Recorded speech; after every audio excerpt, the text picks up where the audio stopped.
بسم اللہ الرحمن الرحیم۔ جب حضرت عیسیٰ علیہ السلام نے بنی اسرائیل کے سامنے اپنی نبوت اور معجزات کا اعلان کرتے ہوئے یہ تقریر فرمائی جو قرآن مجید کا پارہ نمبر 3 سورہ آل عمران آیت نمبر 39 میں ہے، وَرَسُولًا إِلَىٰ بَنِي إِسْرَائِيلَ أَنِّي قَدْ جِئْتُكُم بِآيَةٍ مِّن رَّبِّكُمْ أَنِّي أَخْلُقُ لَكُم مِّنَ الطِّينِ كَهَيْئَةِ الطَّيْرِ فَأَنفُخُ فِيهِ فَيَكُونُ طَيْرًا بِإِذْنِ اللَّهِ وَأُبْرِئُ الْأَكْمَهَ وَالْأَبْرَصَ وَأُحْيِي الْمَوْتَىٰ بِإِذْنِ اللَّهِ وَأُنَبِّئُكُم بِمَا تَأْكُلُونَ وَمَا تَدَّخِرُونَ فِي بُيُوتِكُمْ ان فی ذلک لآیۃ لکم ان کنتم مؤمنین۔ ترجمہ کنز العرفان۔ اور وہ عیسیٰ بنی اسرائیل کی طرف رسول ہوگا کہ میں تمہارے رب کی طرف سے تمہارے پاس ایک نشانی لایا ہوں، وہ یہ کہ میں تمہارے لیے مٹی سے پرندے جیسی ایک شکل بناتا ہوں، پھر اس میں پھونک ماروں گا تو وہ اللہ کے حکم سے فوراً پرندہ بن جائے گی، اور میں پیدائشی اندھوں کو اور کوڑھ کے مریضوں کو شفا دیتا ہوں،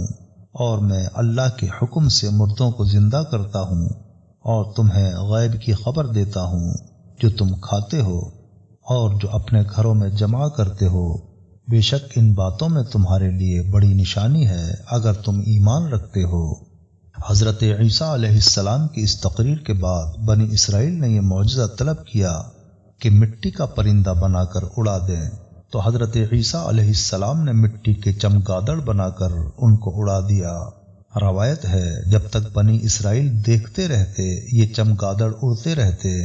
روایت ہے کہ ایک دن میں 50 اندھوں اور کوڑھیوں کو آپ کی دعا سے شفا حاصل ہوئی کہ وہ ایمان لائیں گے۔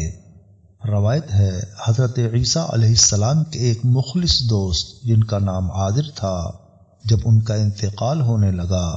تو ان کی بہن نے حضرت عیسیٰ علیہ السلام کے پاس ایک قاصد بھیجا کہ آپ کا دوست مر رہا ہے۔ اس وقت آپ اپنے دوست سے 3 دن کی دوری کی مسافت پر تھے۔ عادر کے انتقال و دفن کے بعد آپ وہاں پہنچے اور عادر کی قبر کے پاس تشریف لے گئے تو عادر کو پکارا تو وہ زندہ ہو کر اپنی قبر سے باہر نکل آئے اور برسوں زندہ رہے اور صاحب اولاد بھی ہوئے۔ ایک بڑھیا کے بیٹے کا انتقال ہو گیا، لوگ اس کا جنازہ اٹھا کر دفن کرنے جا رہے تھے کہ اچانک حضرت عیسیٰ علیہ السلام کا وہاں سے گزر ہوا تو آپ نے دعا فرمائی، آپ کی دعا سے وہ لڑکا زندہ ہو گیا اور اپنا کپڑا پہن کر اپنے جنازے کی چارپائی اٹھا کر اپنے گھر آیا اور مدتوں زندہ رہا اور اس کی اولاد بھی ہوئی۔ ایک چنگی وصول کرنے والی لڑکی کے انتقال کے بعد حضرت عیسیٰ علیہ السلام کی دعا سے وہ لڑکی زندہ ہو گئی